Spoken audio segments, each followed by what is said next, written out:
Okay, it is 1 o'clock, so we will get started. For our statewide training this month, we have Becca, I'm going to say it wrong, Tangeman? Tangeman, close. Tangeman. She's actually with Department of Labor.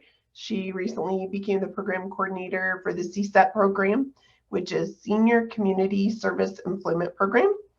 Stan, are we going to do are you doing the surveys today? Okay, so we're going to start out like we usually do and ask you a couple questions. It's a little late to the game today. So, first one on a scale of 1 to 5, how familiar are you with the CSEP program?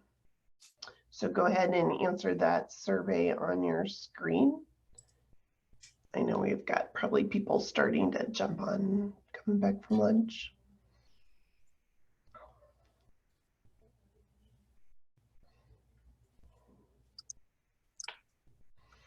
Okay, so no experts. About 38% don't know anything about the program. So we've got a few people that know a good amount. So kind of a mix across the board.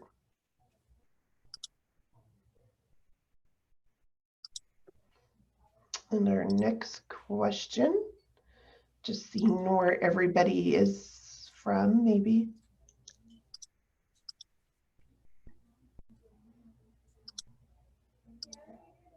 Yes, so mark your local area. Are you in Greater Lincoln, Greater Omaha? And it lists the counties associated that Greater Nebraska.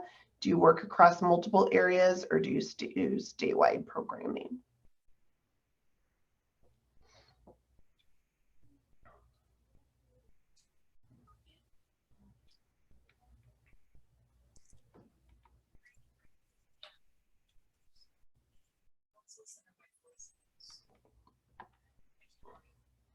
All right. Ooh, we're exactly. We got 30% Lincoln, 30% Omaha, 30% Greater Nebraska, and then 10% statewide. So that's a good mix. I like to see that. So, all right, we are just going to let Becca take it from here. If you have questions, put them in the Q&A or chat. Stan and I will keep an eye on that and share those questions. So go ahead, Becca. Thank you for joining us. All righty. Well, thank you. Yes, so I'm Becca Tangeman out of the Norfolk office, and some people on this might have heard my name or heard my voice throughout the years because, yes, I was with CSEP with a national label for about 5 years, covered Greater Nebraska, and then also Lincoln, Omaha here sporadically also, and helped out with that area. So CSEP, what is CSEP? Especially years ago when I first applied to be a part of the program, I had no idea what this was. And then it took a little bit of time to know what that acronym of the Senior Community Service Employment Program, to have that roll off my tongue. So what is CSEP? It has two sides. So we have our participants, our enrollees, and then we also have our host agencies. Who we partner with. And this slide is for the participant side. CSEP, it's structured to be a stepping stone. So when people come onto the program, they'll be on our payroll and they'll be scheduled part-time hours, usually about 20 hours a week in a nonprofit or government agency. That way it takes away that employment gap, and also they have a nice steady income coming in at the same time. It is specific, though, to people who are 55 and older, unemployed, and job searching. And for people that do participate or are participants and enroll in the program, their backgrounds are very diverse, just as much as each individual. We might have someone that has a very excellent, employment history. Hey, I've been a nurse for the past 20, 30 years. Something happened and they need to change course. We could have somebody who's homeless and they just need to kind of reestablish that nice steady employment again. We could have someone who retired, a few years ago and just not making ends meet. And now they have this 2-3 year plus employment gap and trying to get back into the workforce. So that is the whole goal, is to be that stepping stone. So they come onto the program, earn that wage, nice steady employment again, as they are looking for permanent placement. For people to qualify, they have to be 55 or older, completely unemployed, job searching. And of course, we do have income guidelines also, with the ability to train about 20 hours a week, and still has time left in the 4-year lifetime limit. So we do come across some people that they might talk to me and say, hey, Becca, you know, I just want something to do, maybe 5 or 10 hours a week. And this probably wouldn't be a good option for them, because it is going to be that steady routine hours. You know, they might be looking for something a little bit more sporadic of volunteering. So that's the big difference between the two sides also, because it is structured to be a stepping stone. So when people come on, a lot of employers, even for part-time, they're wanting somebody for a few more hours than, 5 or 10 a week. For income, I know a lot of people will ask, hey, what's that hard number? What's that income guideline? Income can be a little bit more tricky though, because it's based on different variables. So it's the source of the income is one, and the family size. So we have includable and excludable income that all gets put together to see if somebody would be eligible. I know when I first started with SCSEP, I would give out that hard number, and I probably shouldn't have, because they very well could have qualified and been eligible for the program, but because I gave that number and they just did the math themselves, like, oh, I'm over income and I won't be able to enroll, or, oh, I make too much for XYZ assistance, and so I'm not going to be able to enroll. And so I really like to really gather that income and screen them properly first, and to make that determination. So for the 4-year lifetime limit, to explain that, is there is a 4-year lifetime limit in the program to be enrolled. So for example, if we have somebody who was on the program, let's say 2-3 years ago, they were in the program for a year, they come back and say, hey, I would like to re-enroll. So that year does count. So then they would still have 3 years remaining. So SCSEP is not a short-term program by any means. It's not just a few months, but there is that time cap of 4 years. The only time that 4 years gets to be a little bit sticky is when somebody starts in an agency, they absolutely love it, and 4 years can go by in a blink of an eye. So I'm always very forward that there is that time limit on there, because when that day hits, it hits, and so down the road, then they couldn't actually re-enroll and come back on the program, versus the person that, hey, I was only enrolled for a year, they come back, we're that stepping stone again until they find their permanent job. Next slide for host agencies. So this is the opposite side, who we partner with. They always have to be either 501c3, nonprofit, tax exempt, or government public entity. All host agencies should be able to provide that 20 hours of training per week in a year-round position. So not a temporary, seasonal position like that at all. The only restrictions is that there should be no heavy lifting over 15 pounds, no heavy machinery operation, so, driving, forklift, things like that, and no ladders. So no going up and down ladders for any of their training tasks while they're in the agency. Another perk is that they can have more than one person training in the agency at a time. So if they need somebody to be in the kitchen, they could also have somebody clean, etc. So that's nice as well, especially since they'd be on our budget. So it doesn't come out of their budget at all for that training cost. This again, I kind of reiterated where it's that reliability versus volunteers, because many agencies, they might have a whole host of volunteers that come in and, Becca, nope, I'm good. But the difference is that when somebody enrolls in this program, they are going to be that structured, reliable, coming in when they're supposed to and have those same expectations, versus a volunteer where They may have, 5 volunteers one day, and then they don't have anybody for a week. And how do you plan for that?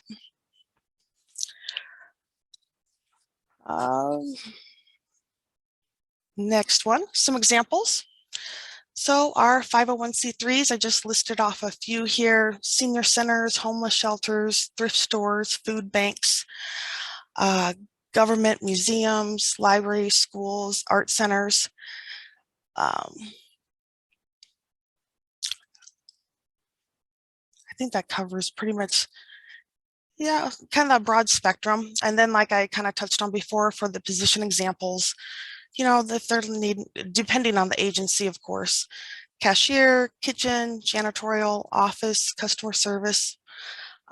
Again, as long as it stays within that 3 criteria of no heavy lifting, ladders, or heavy machinery, it's really up to the agency. So it's, as you can see, then I should mention that it's not the big kind of conglomerates when somebody says job search. So it's not going to be, the fast food chains, manufacturing, production, trucking, any of those. These right here are the smaller community agencies, to be honest. Next one, I had to put down our previous holders for SCSEP, because we do come across people where they'll say, hey, Becca, they'll refer to the holder as a program. Hey, Becca, is this the same Green Thumb or Experience Works or National Label program? So they always refer to SCSEP as the holder. It's been a very, very long-standing program. As you can see, Green Thumb and Experience Works had them for years and years, National Label for years, and now, of course, Nebraska Department of Labor. What's nice about this is that SCSEP is also available nationwide, beyond just throughout Nebraska also. So I would have people that would move in from out of state in the program and kind of transfer in, as well as I would have people that were here and they decided to relocate and move out of state. And so they would transfer out of state. So that's always really nice that it's also nationwide.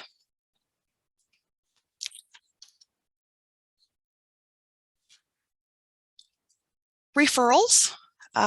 On here, if anybody would have questions that they want to directly send, or if they should know of a host agency or person, individual that would be interested in the program, you can, of course, send that to the SCSEP mailbox, ndol.csep@nebraska.gov.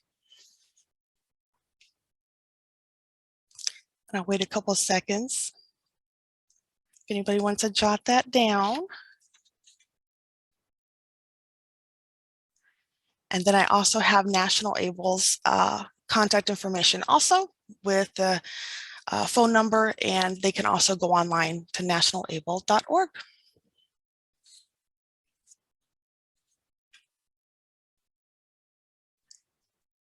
And that is all I have. Does anybody have questions for Becca? Don't see any right now. I think we had people have trouble getting on too here at the beginning, so you may get some emails afterwards for when people go back and watch it.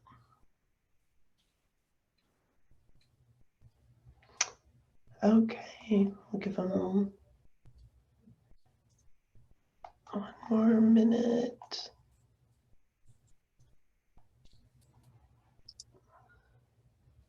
It does look like we have a couple people raising their hands in the chat. Let me see if we can.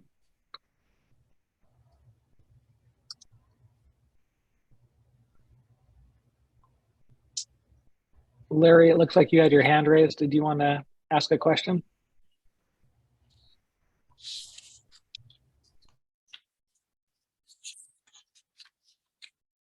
I just unmuted you in case you do.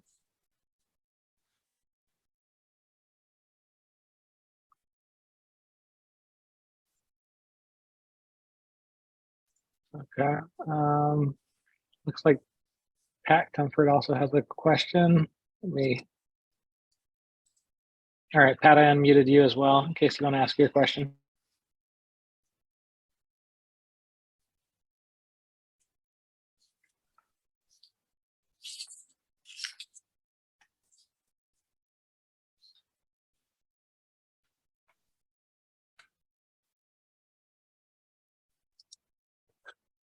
I don't know. Maybe we just have a lot of people raising their hands. Shannon, your hand is raised also. I will allow you to talk to. Do you have a question? I do. So, would like Social Security or anything like that count as income, just as a baseline of what that is? Yeah, so Social Security is income, so we would factor that in. Testing one, Same two. with Social Security disability. Testing But one, two. again, we give different percentages and reductions and exclude some income. But yeah, so we would Okay. gather that, and we gather it for the past 6 months as a household. Okay, thank you. Yep.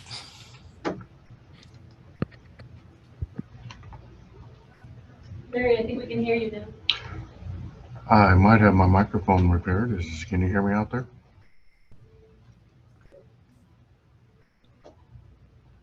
Hello? Yes, we can. Yes. Yes, we can hear you. Oh, Larry. okay. There we go. Thank you.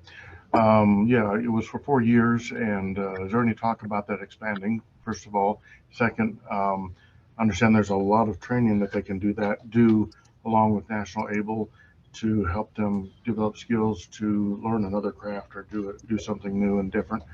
And so if I'm grasping it correctly, they want to do this, give them an opportunity to learn a new training or a new skill so that they, after the 4 years is up, they might be able to go on to something in the regular work field. Does that sound accurate? Yep, correct. They come onto the program and maybe update skills, gain new skills. And then there are training aspects also. If people are interested in schooling and different training options, we help with that also. Yeah, that's pretty awesome. I do have one or two veterans that are really taking advantage of those services you're providing for education and training. So thank you. Okay, Pat's question was, what's the difference between state and national programs? Literally, the only difference is the funding of where the funds come from. That's it. It's the exact same program on both sides. The same as if somebody would relocate from out of state, it would be the exact same program with the same criteria. If they come, do you track the 4 years across states? Yes. Yes. Okay. So Michelle in Hastings, does this apply to anyone we might work with? I'm not sure what that. Well, yeah, I mean, if you would have anybody come in the front or part of a program that's 55 or older and unemployed, they very well could be eligible. Yeah. And then Tiffany wants to know, is the eligibility guidelines similar to WIOA to probably Title I, I'm guessing. We use family income guidelines, but it's a different percentage. Okay. Does the training end in a certification? The training assignment with a host agency, no, but if they should choose to get additional training in another way, of course. Okay, so Michelle helped us clarify. She said if we are working with someone already in WIOA, does this apply? They would still need to go through a separate enrollment process, I'm guessing. Yes, yep.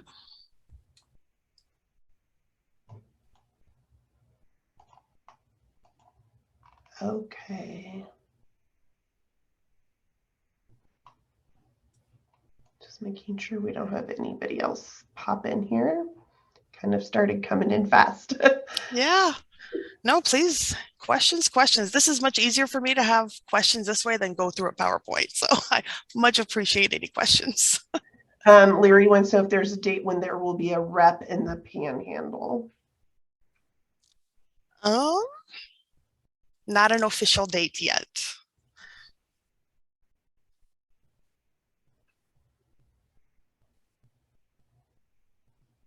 Okay, I think that is all of the Pat Comfort, who's the manager in the Panhandle, said we have a new National Able person. So they must have someone new out there. Okay, I think that's all we have for you today. Thank you so much. All And I right. will get the recording out to everyone. Next month is career and technical education.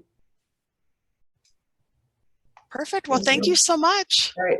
Thanks. Thank you.